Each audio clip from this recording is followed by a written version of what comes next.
자, 여러분 25쪽이네요. 12번 추론 나오죠. 인퍼런스 추론. 이렇게 하면 이렇게 될 것이다. 우리 추론 그러죠.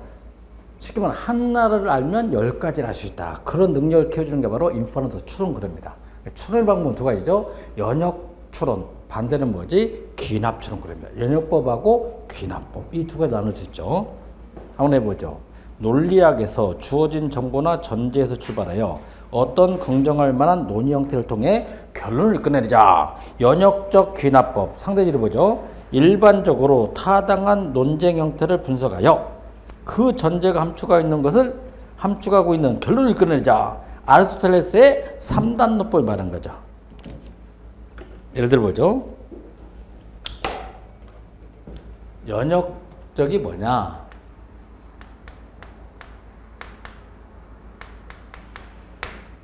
귀납법.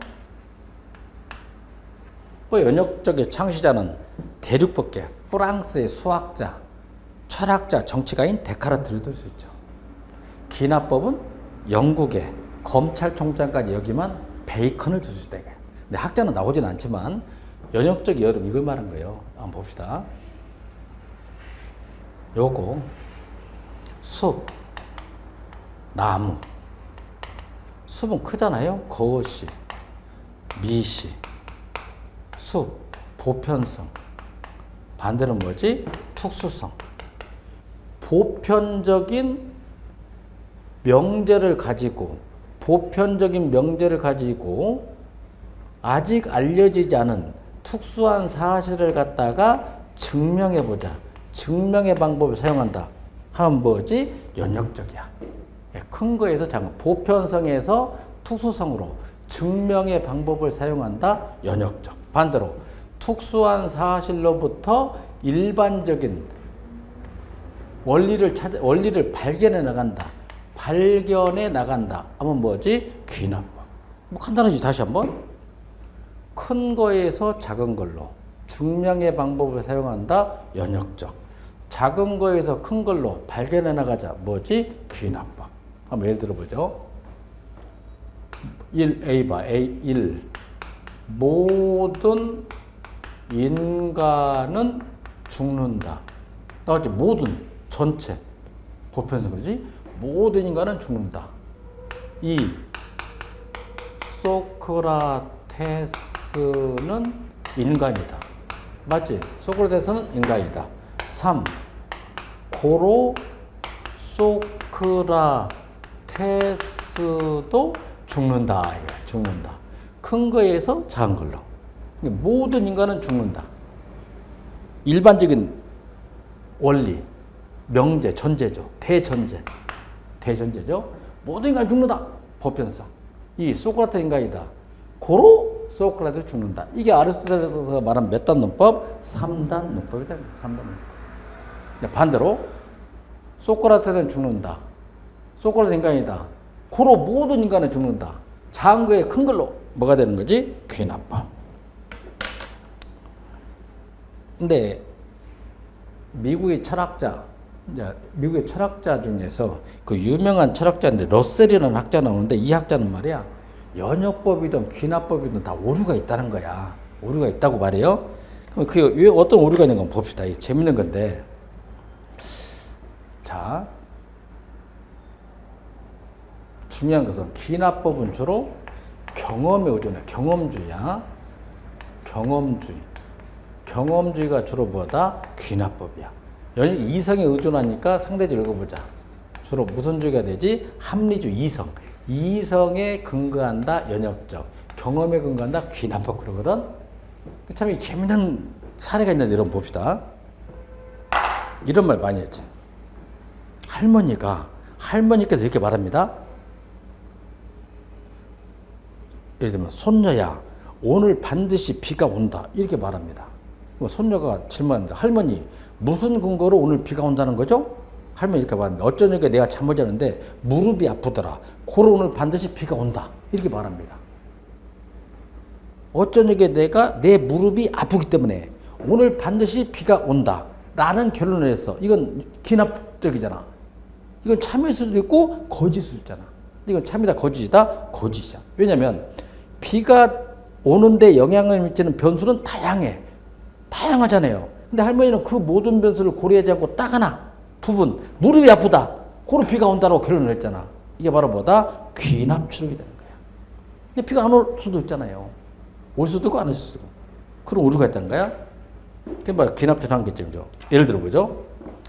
버트란드 럽셀은 이렇게 예를 들어죠. 자, 칠면조 구이를 주로 먹는 게 이제 크리스마스 이브날 미국에서 이제 칠면조 고기를 많이 먹어요. 우리는 매일 먹는 게 통닭이지만, 자 보세요. 여기서 농장 주인이 있어. 농장 주인이 있고 여기 칠면조가 있어. 그러면 칠면조가 내린 결론이 참일까 거짓일까 우리 한번 생각합시다. 같이. 자 보세요. 이제 농장 주인이 1월 1일 아침 9시에 칠면조한테 모이를 줬어. 뭘 줬다? 모이를 줬어. 칠면조가 와서 모이를 먹었어. 꾹꾹 먹었다 이거야. 1월 2일 날 9시에 또 농장 주인 모이를 줬어. 칠면조에서 또 모이를 먹었어. 먹은 거야. 근데 칠면조는 성급한 결론 내리지 않고 더 기다려봐. 1월 3일 날 9시에 모이를 줬더니 또 와서 먹었어. 계속 지켜보는 거야, 칠면조가. 어느 정도 경험이 축적됐어. 해서 12월 23일 9시, 1월 1일부터 12월 23일 9시까지야. 쭉 9시도 또 어김없이 모이를 주었더니 12월 23일 날 칠면조가 결론을 냈어. 나는 매일 아침 9시면 모이를 먹는다라는 결론을 냈어. 이 결론은 참여가 거짓일까? 참여가 거짓일까? 이건 참여라보다 거짓이야. 왜냐면 지금까지 경험을 쭉 축적했죠. 그런데 12월 24일 날 그래서 이분날 아침 9시에 칠면조가 모이를 먹으러 왔는데 농장 주인 모이를 주는 대신 칠면조 모가지를 비틀어서 삶아 본 거야. 구워 본 거야. 그래서 실무 내린 결론 참이다 거짓이다? 거짓되는 거야. 이게 바로 뭐다? 귀납추론의 한계다. 이게 한계. 참 재밌어요. 그거 한번 읽어보자고요. 귀납추론. 어떤 칠면조 농장에서 그의 맨 처음 아침을 맞이하면서 주인이 매일 아침 7시가 되면 모이를 준다는 사실을 알게 됐다. 그러나 귀납추론에 익숙한 그 칠면조는 이러한 사실을 성급히 결론으로 비약하지 않고 아침 7시에 모이를 준다는 사실을 아주 여러 차례에 걸쳐 다양한 조건 하에서 관찰을 계속했다. 자료를 축적하죠. 그 후 그는 충분히 많은 자료가 수집되었다고 판단하여 그 관찰 결과를 기초로 하여 나는 항상 아침 7시가 되면 모이를 받아먹는다라는 결론을 내리게 됐다. 그러나 슬프게도 그 칠면조는 크리스마스 이브 아침 7시에 모이를 먹는 대신 목이 잘리게 됨으로써 그의 결론이 부정할 수 없는 거짓임이 판명됐다. 이게 귀납추론의 뭐다? 오류다 이거죠. 여기까지 정리됐네요. 연역적하고 귀납법 나왔죠. 간단히 정리. 연역적 보편적인 원리에서 논리의 절차를 밟아 특수한 사실을 도출한 기법. 즉 이미 알려진 어떤 전제를 통해서 아직 알려지지 않은 결론을 도출한다. 이건 증명의 단계. 증명할 때는 주로 뭐에 의존한다? 이론에 의존한다. 그리고 D가 정책 결정할 때 합리모형과 관련있죠. 합리모형이 뭐냐? 미리 목표나 가치가 고정되어 있다고 전제하여 목표는 하나, 탄수이며 분석수단의 이론, 정보가 있다고 전제한다. 합리모형이 뭐냐? 의사결정할 때 이론이나 정보를 가지고 있다. 그걸 분석해서 의사결정했다. 합리적이잖아. 무슨 모형? 합리모형. 연역적이죠? 반대로 귀납법. 특수한 사실을 전제로 하여 일반적인 원리를 도출하는 기법. 즉 개별적인 사실에 대한 경험을 토대로 과학적 일반적 법칙을 정립해 나간다. 그리고 니은 발견의 단계. 주로 뭐다? 경험에 의존하죠. 경험에 의존한다. 정책 결정할 때 점정모형이야. 목표나 가치는 복수이며 움직여 가변적이고 분석 과정 중 나타나며 분석 수단은 이론이나 정보가 없어. 이론이나 정보를 가지고 있지 않다고 전제한다. 무슨 모형? 점정모형. 더 간단히 한번 설명해 볼게요. 대통령께서 경제정책을 결정할 때 경제와 관련되는 이론이나 정보를 충분히 가지고 있다. 그걸 분석해서 대통령께서 경제정책을 결정했다. 이성적이잖아. 무슨 모형? 합리모형. 대통령께서 경제정책을 결정할 때 경제정책과 관련되는 이론이나 정보가 없어. 그래서 자기의 주관, 경험, 감정에 의해서 경제정책을 결정했다. 비이성적이잖아. 무슨 모양? 점적 모형이다. 시험 문제는 합리 모형 반대가 뭐다? 점적 모형. 13번 학문의 태동. 1. 현대 행정학의 기원은 미국으로서 우드를 일쓰니 행정의 연구라는 논문을 발표한 시기야. 현대 행정학의 기원이 1887년이야.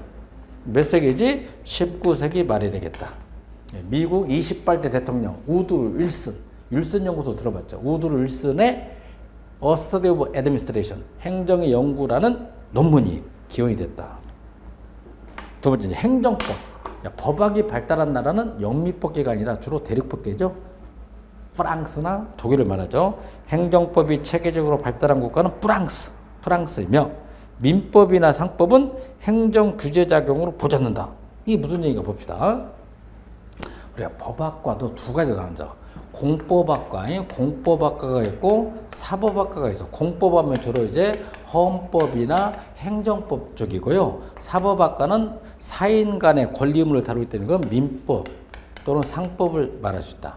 그래서 민법이나 상법이 아무리 발달해도 이건 행정 규제라고 말할 수 있다 없다?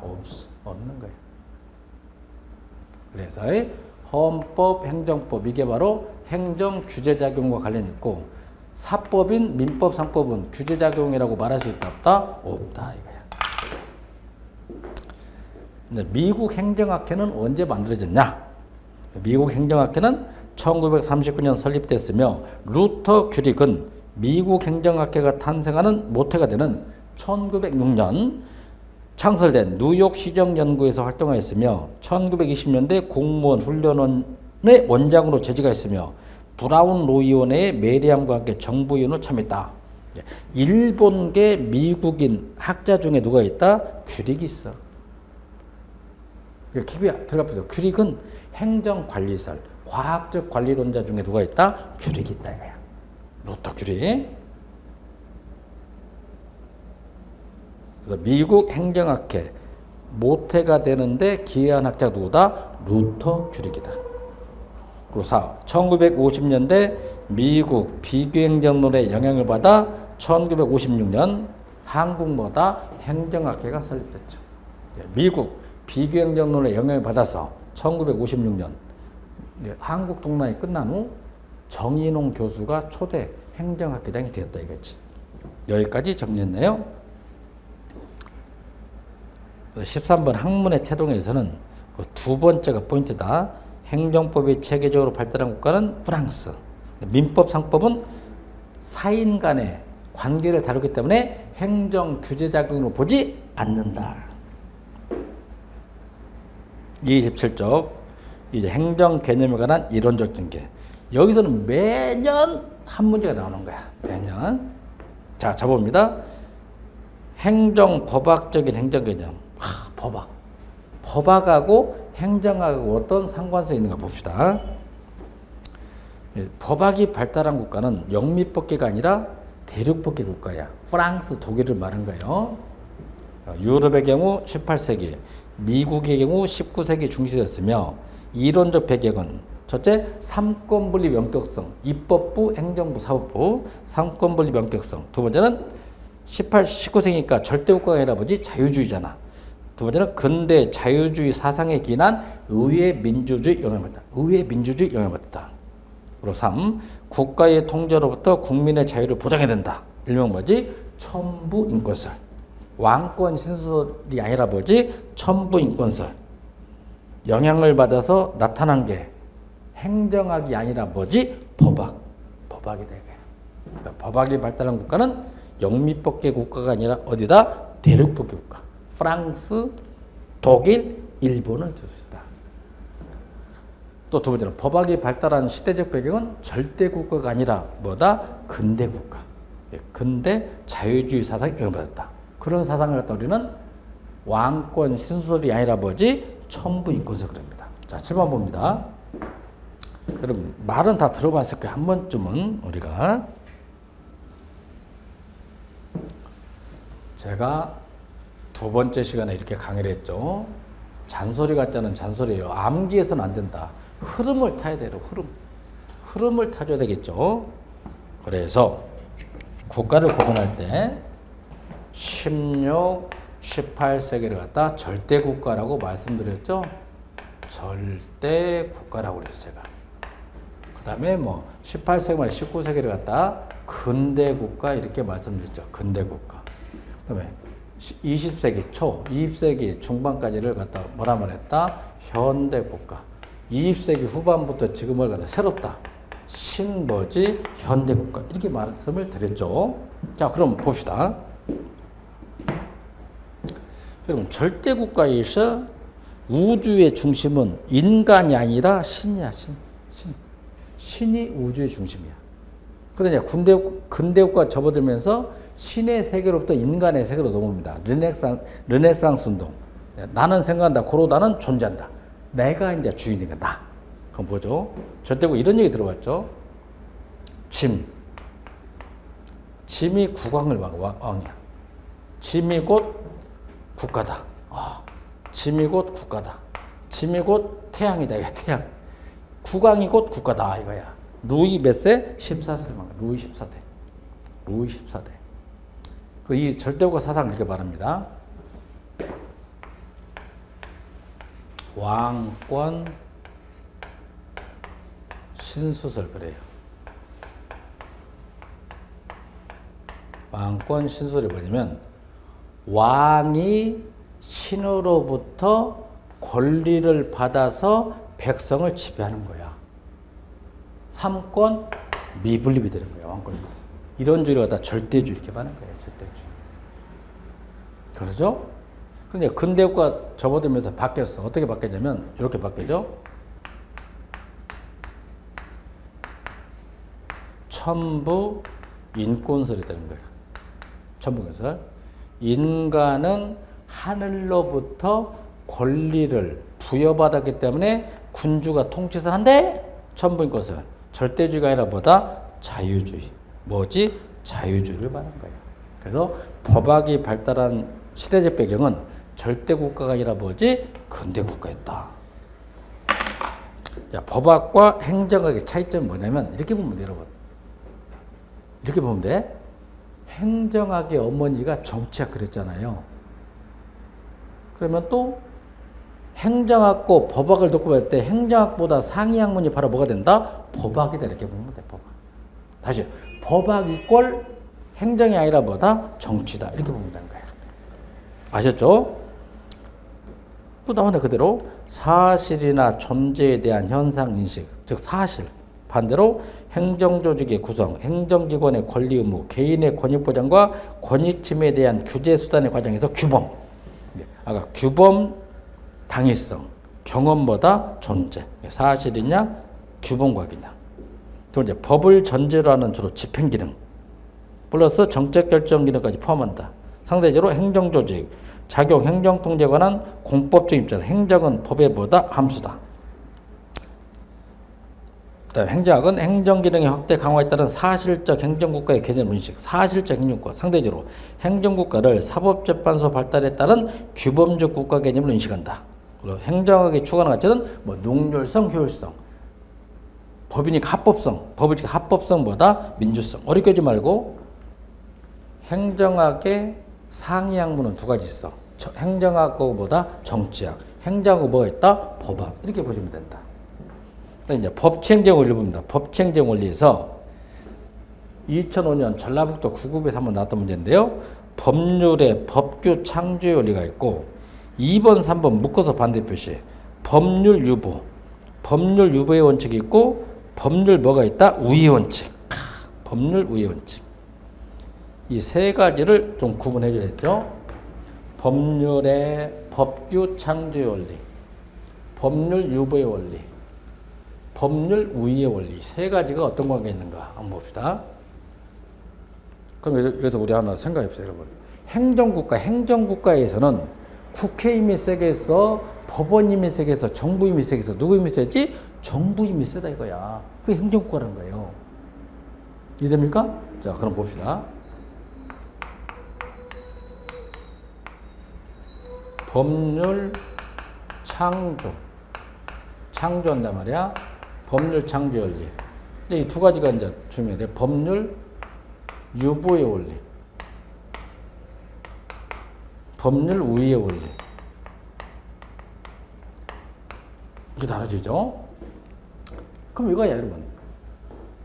법률을 제정하는 곳은 오로지 국회밖에 없다. 국회. 입법부단 말이야. 입법부. 그거야. 법률을 제정하는 고유한 권한은 오직 국회, 입법부만 가지고 있다. 법률보다 창조의 원리 이렇게 말합니다. 법률 창조. 이게 바로 19세기 무슨 국가다? 입법국가를 말합니다. 입법국가.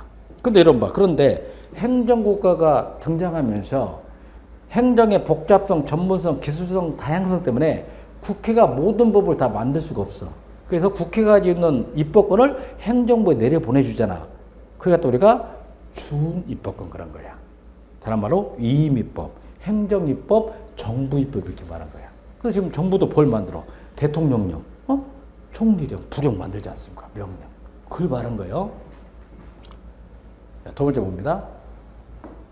두 번째는 유보하고 우위가 있습니다. 행정자와 행정활동은 반드시 법률적 근거가 필요하다. 행정활동은 반드시 법률적 근거가 필요하다. 이때는 법을 소극적이다, 적극적으로 봤다 해서 적극적으로 그럽니다. 두 번째는 행정활동은 법률에 입에되지만 않으면 어떠한 것을 해도 무방하다. 이때는 법률을 갖다 어떻게 봤지? 소극적으로 봤다. 적극적 원리가 바로 뭐다? 유보의 원칙. 소극적 원리가 바로 뭐다? 우위의 원칙. 중요했습니다. 자, 법률의 법규 창조 원리. 법률을 제정하는 입법부 독점을 의미한다. 새로운 법규를 창조하는 것은 법률, 즉 입법권의 전적인 권한에 속하는 것으로 행정권은 입법부에 의한 수권, 받는다. 수권이 없는 한 법규를 창조할 수 없음을 의미한다. 국민의 권리와 의무를 규율하고 구속하는 법규법원은 국민의 대의기관인 의회에서만 제정을 하며 법규 제정은 의회의 고유한 권한이다. 야, 유보봐. 국가의 행정은 법적 근거를 갖고서 이루어져야 돼. 법적인 근거가 없이는 할 수 없다. 이루어져야 한다는 것이어서 법적 근거가 적극적으로 필요하다는 의미에서 동그라미 적극적 원리야. 적극적 원리라는 것이다.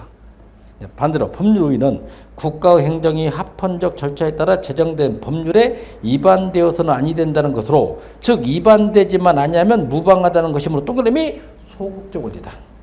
그로사 행정의 합법성과 법을 강조한 합법성, 반대로 효율성이야. 행정의 합법성과 효율성은 충돌되기도 하지만 보완적 관계에 놓이는 경우도 있다. 법학이 추구하는 가치가 뭐지? 합법성. 행정이 추구하는 가치는 아까 뭐다? 능률성, 효율성. 그래서 합법성과 효율성은 충돌할 수도 있지만 상호 보완적 관계다. 중요했습니다. 꼭 이거 정리해줘야 돼.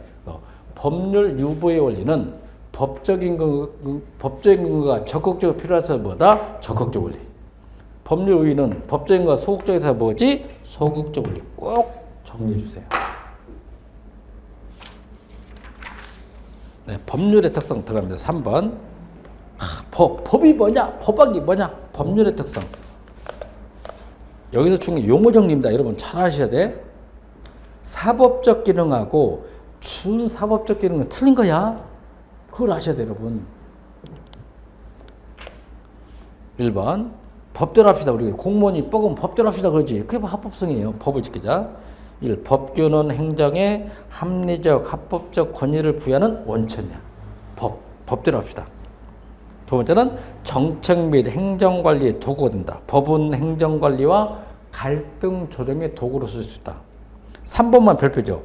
행정의 준사법적 기능.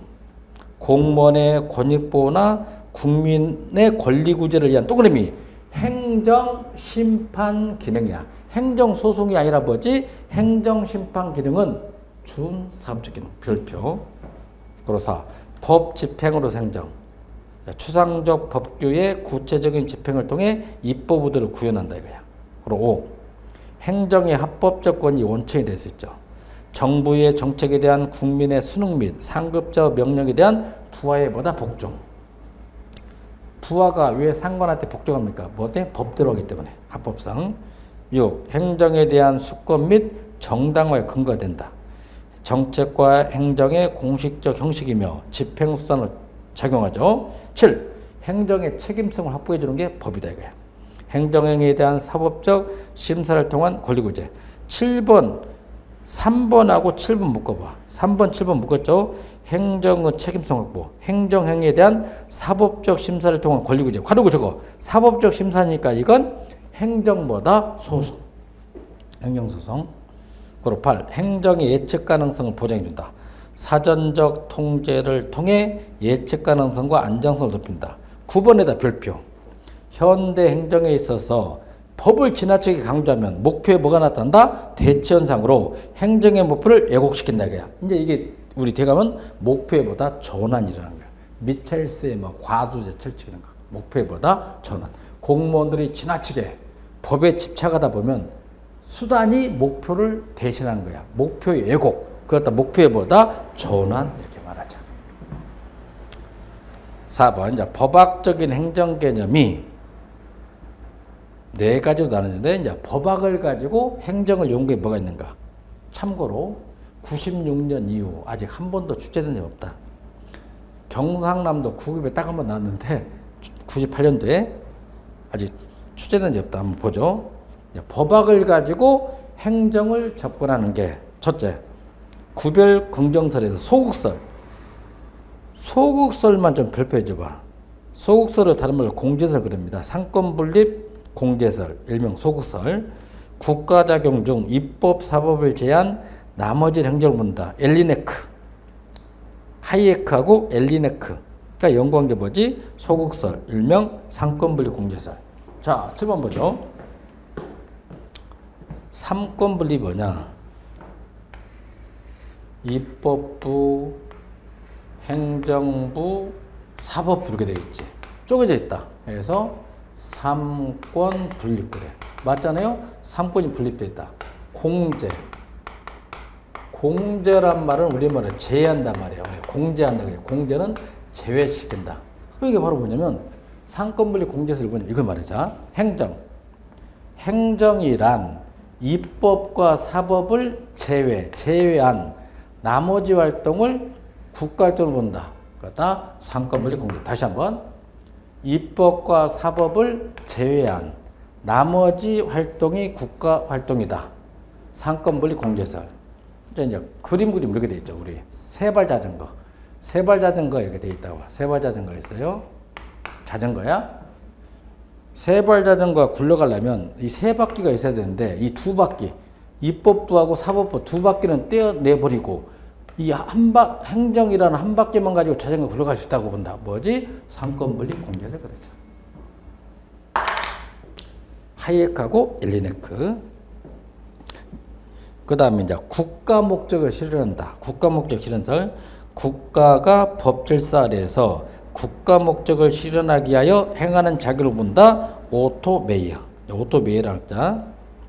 양태설, 일명 결과 실현설. 법률의 범위 안에서 국가 목적을 실현하려는 능동적, 형성적 작용으로 본다. 뭐 플레이너 같은 학자 필요 없다 그냥 플레이너. 구별 부정설, 일명 함수설 그러죠. 법 함수설.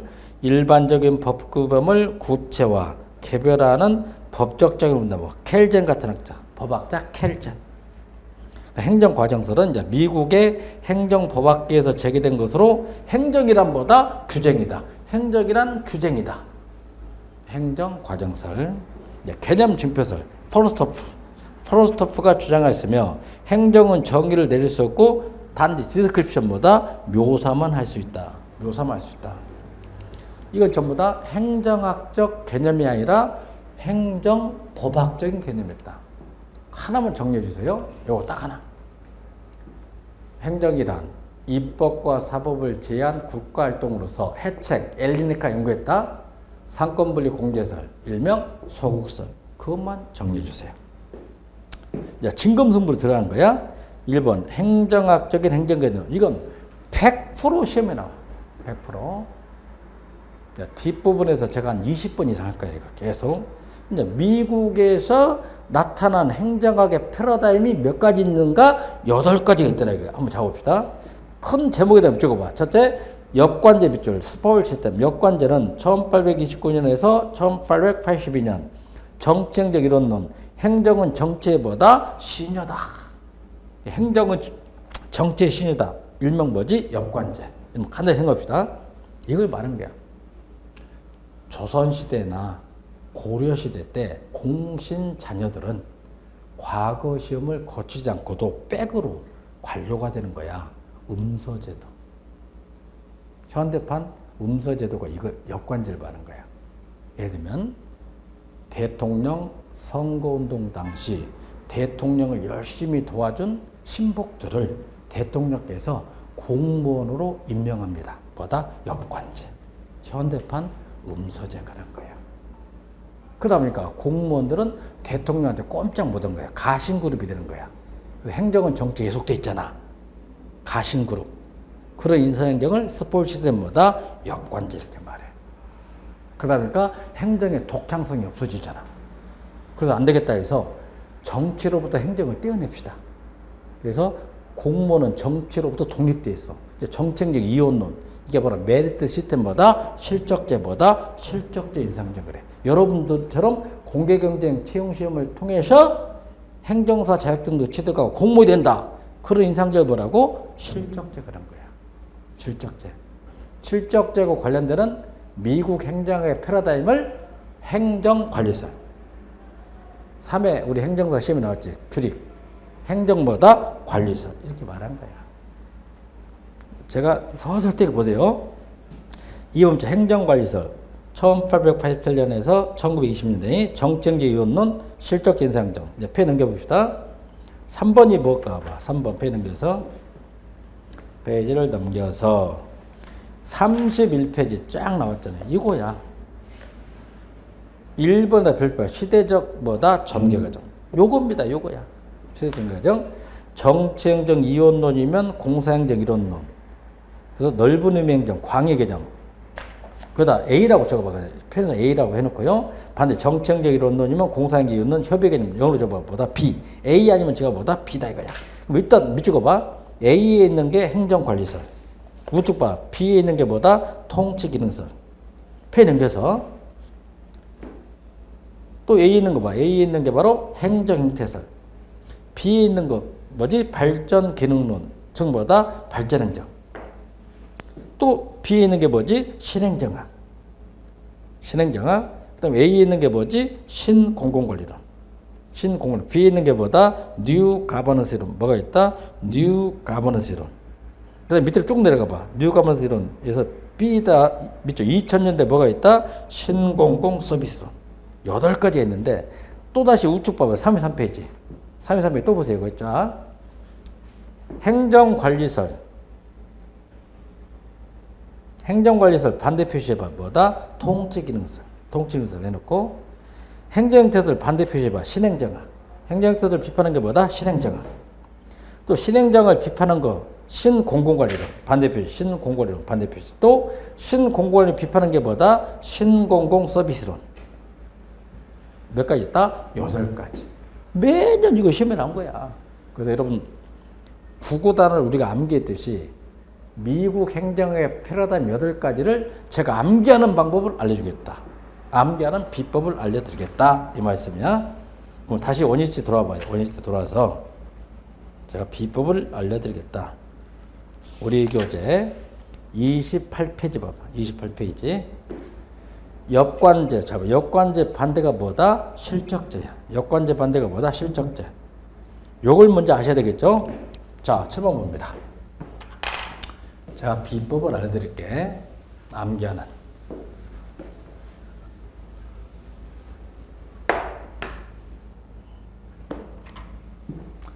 사냥할 엽, 수렴엽.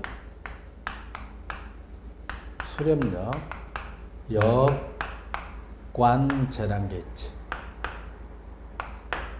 1829년에서 1882년이니까 19세기 초에서 말까지네. 역관제.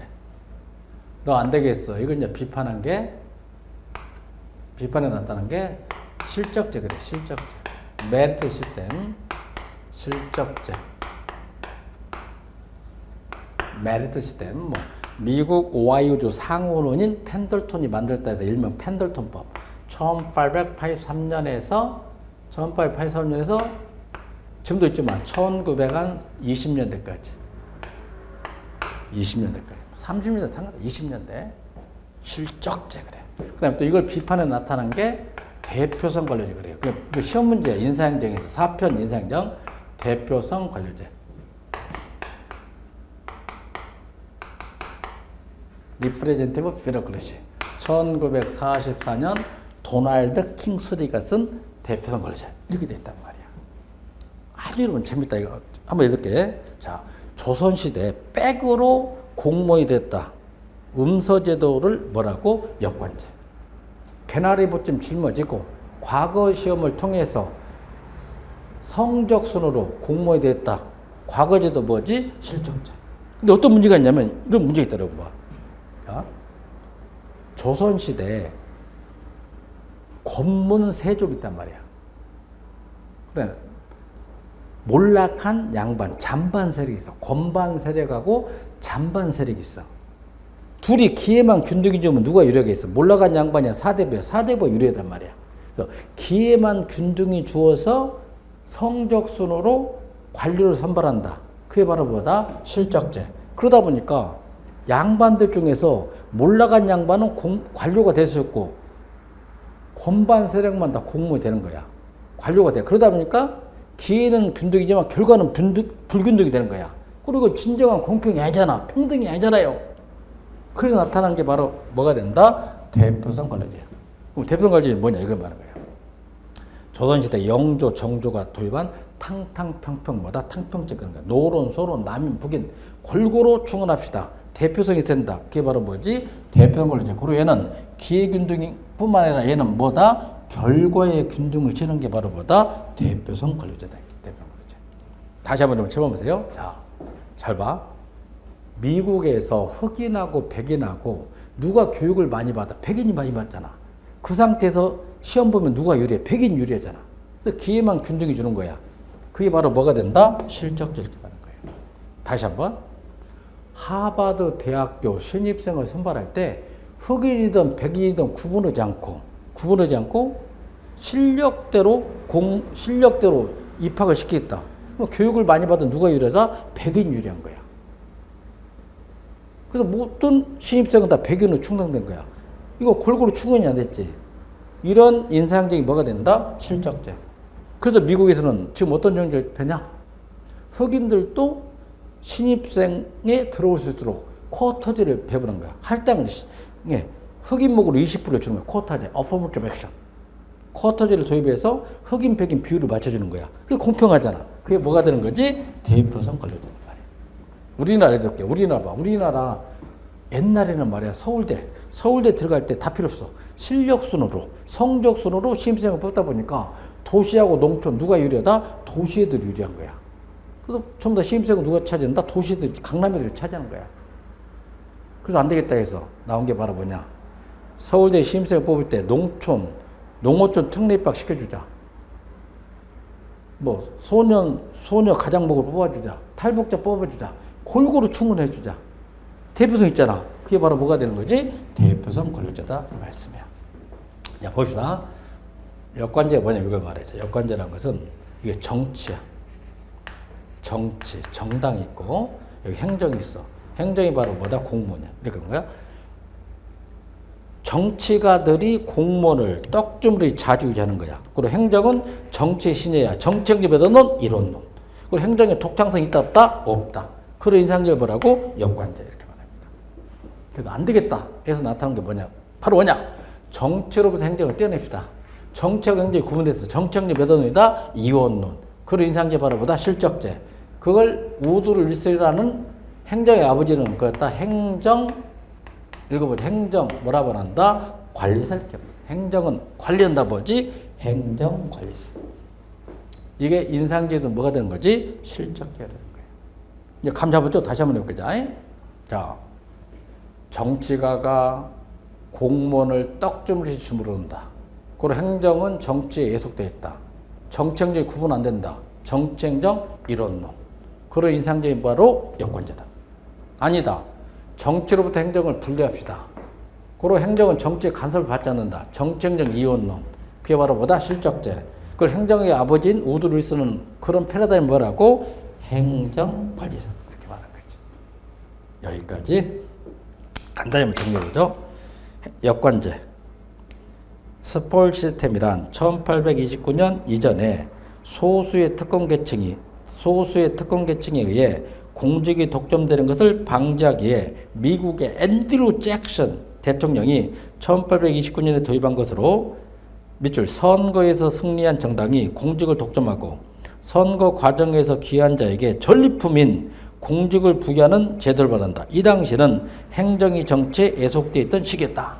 이게 무슨 얘기냐면 미국도 초창기에는 동부하고 서부하고 지역 차별이 엄청 심해서 지역 감정이 심했어요. 동부하고 서부하고. 동부는 귀족이 많고 서부는 카우보이가 많잖아요. 그래서 초창기 미국 모든 공직은 동부 귀족 계급이 다 독점한 거야. 그러던 차에 미국의 7대 대통령인 앤드류 잭슨은 카우보이야. 카우보이 출신이기 때문에 서부 계층민의 지원을 받아서 대통령이 당선된 거야. 그래서 서부 계층민들이 잭슨한테 압력을 행사합니다. 우리가 너 찍어줘서 대통령이 된 거 아니냐. 그럼 우리 서부 계층민도 이제 카우보이가 싫다. 공직을 다오. 해서 공직을 주게 된 거야. 그래서 나타난 게 바로 뭐다? 여권제다. 이거 여권제. 선거에서 승리한 정당이 모든 전리품을 차지해. 그 전리품이 뭐다? 공직이란 말이야. 공직. 그래서 여권제를 이제 비판한 게 2번 나올 행정관리설 1887년에서 20년대의 정책 이유는 실적제 인사행정. 첫째, 왜 나타났? 여권제를 극복하기 위해서. 1829년 이후 정치적 관행이 되어온 여권주의로 인하여 행정에 대한 정치의 간섭이 행정으로 하여금 독자적 기능을 발휘할 수 없게 하였으며 이에 따른 행정의 낭비와 비능률로부터 행정의 전문성, 기술성을 보장하기 위해서는 행정을 정치로부터 분리시킬 필요가 있었다. 그래서 나타난 2번이죠. 미국에서 19세기 말부터 20년대까지 지배했던 학설. 다른 말로 다 원리주의 행정학, 기술적 행정학, 능률주의 행정학, 주로 많이 쓰는 게 이거야. 동그라미. 정치행정 메더론, 이원론 그런 거야. 정치행정 이원론이면 반대로 공사행정 메더론, 이론론 그런 거야. 다 그게 동요입니다. 그리고 3번. 행정이란 정치 권력을 말하는 것이 아니라 이게 정치 분야가 아니지. 정치행정 이원론. 공공사무의 관리 수단 체계를 말하며 가치 판단적 기능보다는 가치 중립적 기능을 수행한다. 밑줄. 가치 중립을 두 자로 줄이면 뭐다? 사실이야, 사실. 아시죠? 사실 기능 수행한다 해서 공사행정 이론론.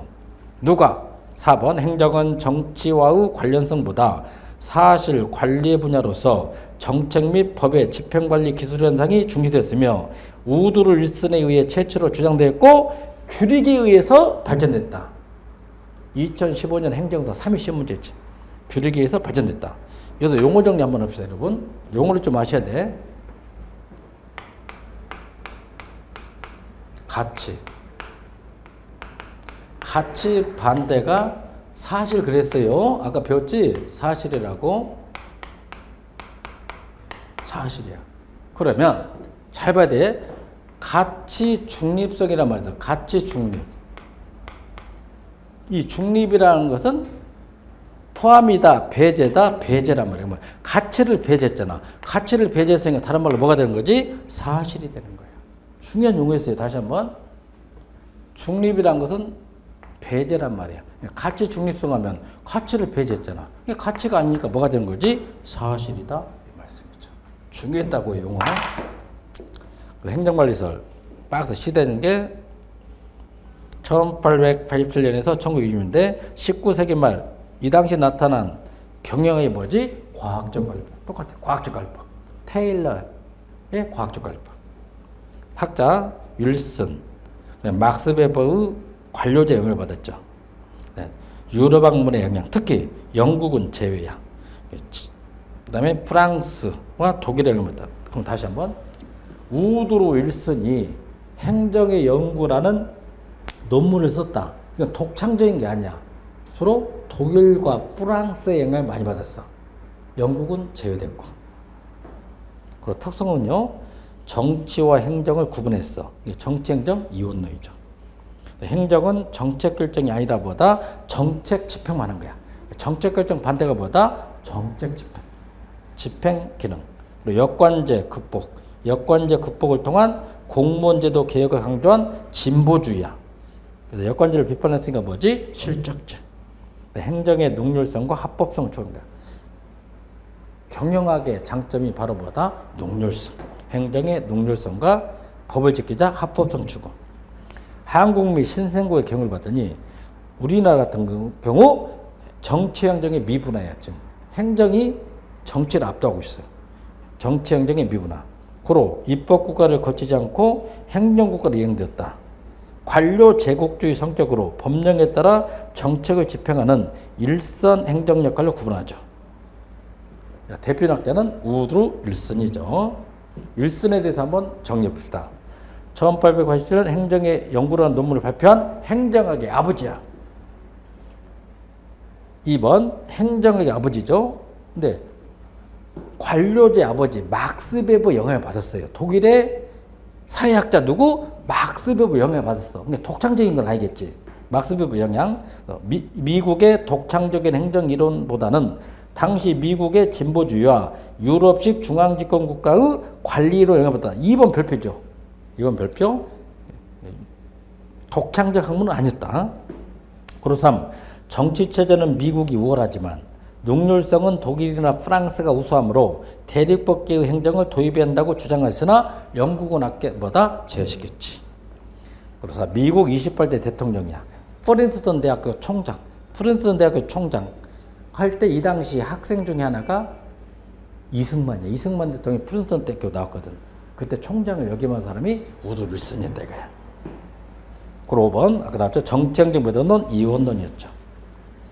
5번 6번 묶어. 제가 바로 다음 시간에 알려준다. 정치행정 이원론이면 반대로 공사행정 매듭론 이론론이야. 이론론 제가 바로 알려줄 거예요. 그리고 7. 여권제폐를 극복하고 실적제를 도입하는데 초석을 닦아줬다 이거야. 그래서 펜들턴법이죠. 사람 이름이야. 펜들턴법 제정에 따라 추진하기 시작한 공무원 인사제도 개혁에 관한 이론적 뒷받침을 시도했다. 그게 누구다? 윌슨. 그리고 8번째.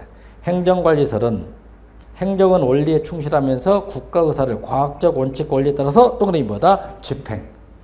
행정은 정책 결정하는 게 아니라 뭐다? 정책 집행이다. 집행만 해야 된다. 나머지 학자 2번은 그냥 화이트 지워버리라. 그냥 화이트네. 화이트 학자는 첫째 최초의 교과서를 저술했죠. 행정학 입문 1926년. 그리고 4권의 책을 썼어. 연방주의자 해밀턴, 제퍼슨주의자 제퍼슨, 아까 나도 잭슨주의자, 하나 더 공화당 시대. 3번 밑줄 누구다? 루터 규릭. 뒤에서 20번 될 거야. 루터 규릭. 그래서 제가 이렇게 말씀드려도 제 입에서 한 20번 이상 나오면 그 학자는 시험에 출제된다. 3회 시험에 나왔죠. 규릭이 누구냐? 첫째, 기계적 능률성을 강조했죠. 원리주의. 그리고 행정과학 논문집에서 최고관리자의 기능을 영어로 포스트코바. 포스트코바. 뒤에 한번 찾아보세요. 여러분 뒤에 못 나서. 제가 일단 할게. 플레이닝. 최고관리자는 첫째 플레이닝보다 기획기능이 있습니다. 오거나이징보다 조직화. 스태핑보다 인사. 다이렉팅 지휘. 코오디네이팅 조정. 레포팅 보고. 버제팅 예산. 이 기능을 가지고 있으나 누가? 최고관리자의 기능이다. 그래서 한번 전통적 과정으로서 기획, 조직과 실시, 통제로 분류한 학자. 누구다? 규릭. 뒤에서 한번 더 넣는데요. 우리 교재 38페이지 보세요. 38페이지를 보면 루터 규릭이 딱 나와 있다는 말씀이에요. 다시 한번 더 38페이지. 그 다음에 박스에 규릭의 포스트코바. 이것도 한번 더 해줄 겁니다. 그러면 자, 학자는 연연하지 말고 행정관리사라면 학자 2명만 잡아봐. 행정의 아버지 누구다? 우드 윌슨. 하나 누구다? 루터 규릭. 쉬었다가 정리합니다.